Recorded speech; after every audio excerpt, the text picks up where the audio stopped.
यहाँ पे जो हम आज क्लास ले रहे हैं वो इसके पहले जो लिए थे हम वो टू डायमेंशनल मीन्स ये टू डायमेंशनल ड्राइंग, इसके पहले जितने भी हम पढ़े हैं वो टू डायमेंशनल ड्राइंग पढ़े हैं। मीन्स ऑर्थोग्राफी प्रोजेक्शन भी हम पढ़े थे, उसमें भी हम टू डायमेंशनल, किसी का फ्रंट व्यू, किसी का साइड व्यू, किसी का टॉप व्यू जो निकाल के दिखाते थे वो हम टू डायमेंशनल बनाते थे। यानी मीन्स क्या कि एक्स वाई पहले एक्स एक्सिस या वाई एक्सिस पे उसको हम ड्रॉ करते थे, जैसे किसी प्रोजेक्शन का सॉलिड का प्रोजेक्शन बनाते थे या सेक्शन का या डेवलपमेंट का, वो टू डायमेंशनल ड्राइंग में आता था जो हम ऑर्थोग्राफी प्रोजेक्शन बोलते हैं। लेकिन यहाँ पे जो हमको पढ़ना हो आइसोमेट्रिक ड्राइंग पढ़ना। आइसोमेट्रिक ड्राइंग में वो थ्री डायमेंशनल ड्राइंग मीन्स क्या होगा कि इसमें हम थ्री डायमेंशनल ड्राइंग का यूज करते हैं, जैसे किसी सॉलिड का या किसी मशीन के कंपोनेंट का थ्री डायमेंशनल एक्सिस का मतलब एक्स वाई और जेड तीनों एक्सिस का हम यूज करते हैं। जैसे ये फिगर दिया हुआ है, ये इस फिगर में हमको एक्स एक्सिस भी है, वाई एक्सिस भी है, जेड एक्सिस भी है, मतलब थ्री डायमेंशनल ड्राइंग इस तरह का ड्राइंग बनाते हैं तो वो आइसोमेट्रिक ड्राइंग में आता है। आइसोमेट्रिक ड्राइंग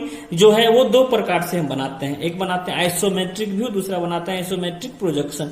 आइसोमेट्रिक व्यू एक आइसोमेट्रिक प्रोजेक्शन। आइसोमेट्रिक व्यू क्या होता है, आइसोमेट्रिक प्रोजेक्शन क्या होता है। लेकिन पूछेगा कि आइसोमेट्रिक ड्राइंग किसको बोलते हैं, तो हम बोल सकते हैं कि हम ऑब्जेक्ट को थ्री डायमेंशन बना के दिखाते हैं, थ्री डायमेंशनल ड्राइंग बना के दिखाते हैं, वो आइसोमेट्रिक ड्राइंग में होता है, जिसमें तीन डायमेंशन का हम यूज करते हैं, एक्स वाई और जेड, ये तीनों डायमेंशन का यूज करते हैं। इसके पहले हम जितने भी बताएं वो टू डायमेंशनल बताए, नहीं एक्स वाई प्लेन पे ही इसको हम बनाते हैं। यहाँ पे है कि ये इस जगह पे आइसोमेट्रिक व्यू किसको बोलते हैं, आइसोमेट्रिक प्रोजेक्शन किसको बोलते हैं, ये हम बता चुके हैं कि यहाँ पे कि isometric view is always drawn. Isometric view को हम हर हमेशा ड्रॉ करते हैं एक्चुअल लंबाई लेके। मतलब क्या हुआ कि हमको क्वेश्चन में जो भी डायमेंशन दिया हुआ है, जो भी प्रॉब्लम में डायमेंशन दिया हुआ है, उसके जितने लंबाई है उतना ही लंबाई का यूज करके अगर उसको हम ड्रॉ कर देते हैं तो वो थ्री डायमेंशनल फिगर कहलाएगा हमको आइसोमेट्रिक व्यू। जैसे हम ये दिए हैं एक्चुअल लेंथ यूज करें या ट्रू लेंथ यूज करेंगे या ओरिजिनल लेंथ यूज करें, यानी हर हमेशा आइसोमेट्रिक व्यू को जब हम ड्रॉ करते हैं वो उसमें हम यूज करते हैं या तो एक्चुअल लेंथ यूज करते हैं या तो ट्रू लेंथ यूज करते हैं या तो ओरिजिनल लेंथ यूज करते हैं, मतलब तीनों एक ही चीज है। एग्जाम्पल के फॉर्म में हम ये फिगर दिए हुए हैं, इस फिगर का थ्री डायमेंशनल फिगर है जिसमें हमको डायमेंशन दिया हुआ है कि 40 mm, 50 mm, 10 mm। अगर हमको ये कहे कि आइसोमेट्रिक व्यू बनाइए तो इस फिगर का जो भी डायमेंशन दिया हुआ है उस डायमेंशन का टोटल डायमेंशन यूज करके, मतलब 40 है तो 40 ही यूज करके, 50 है तो 50 यूज करके हम ड्रॉ कर देते हैं, तो ये व्यू कहलाता है हमको आइसोमेट्रिक व्यू कहलाता है। मीन्स कि जो भी प्रॉब्लम हमको दिया रहेगा अगर उसको कहेगा आइसोमेट्रिक व्यू में दिखाइए, मीन्स कि डायमेंशन जो भी दिया रहेगा वो टोटल एक्चुअल डायमेंशन का यूज करके अगर हम फिगर को ड्रॉ कर देते हैं तो वो कहलाएगा हमको आइसोमेट्रिक व्यू। मीन्स जैसे इस फिगर को ड्रॉ करेंगे, इस फिगर में जितने भी डायमेंशन दिया हुआ उतने डायमेंशन को यूज कर लेंगे, एक्चुअल में जो है उसी को यूज करके अगर हम ड्रॉ कर देते हैं तो आइसोमेट्रिक व्यू कहलाता है।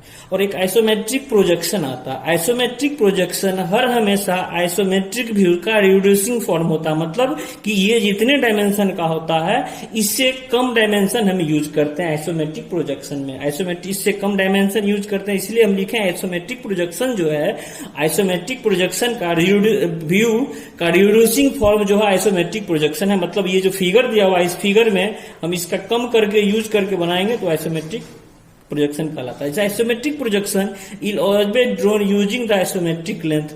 मतलब आइसोमेट्रिक प्रोजेक्शन हम जब भी बनाएंगे तो आइसोमेट्रिक लेंथ का यूज करके बनाएंगे। आइसोमेट्रिक लेंथ यूज हम कैसे करते हैं, वो आइसोमेट्रिक स्केल बना के जब हम दिखा देंगे तो वहां पे आइसोमेट्रिक प्रोजेक्शन हमको बनाने में आसान होगा। इसमें दिया हुआ है आइसोमेट्रिक प्रोजेक्शन और आइसोमेट्रिक लेंथ और एक्चुअल लेंथ का जो रेशियो होता है वो 0.815।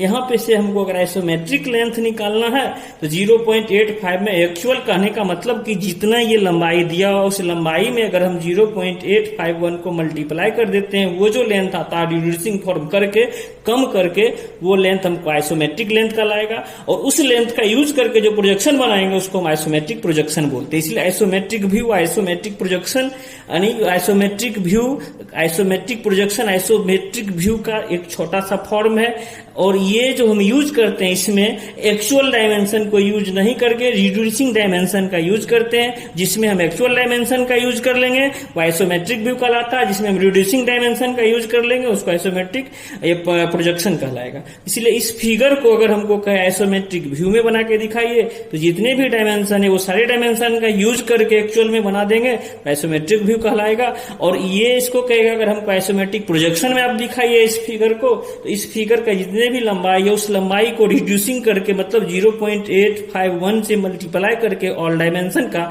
जो भी लंबाई आएगा वो लंबाई हम दिखाएंगे तो आइसोमेट्रिक लेंथ आएगा। उस आइसोमेट्रिक लेंथ लेके अगर उस प्रॉब्लम को बनाते हैं तो आइसोमेट्रिक हमको प्रोजेक्शन कहलाता। इसी में हम आइसोमेट्रिक स्केल बनाते हैं जिसमें आइसोमेट्रिक व्यू का भी लेंथ आता है, एक्चुअल लेंथ भी आता है और ये आइसोमेट्रिक भी लेंथ आता है। वो आइसोमेट्रिक जब स्केल बनाएंगे तो वहां पे क्लियर हो जाए।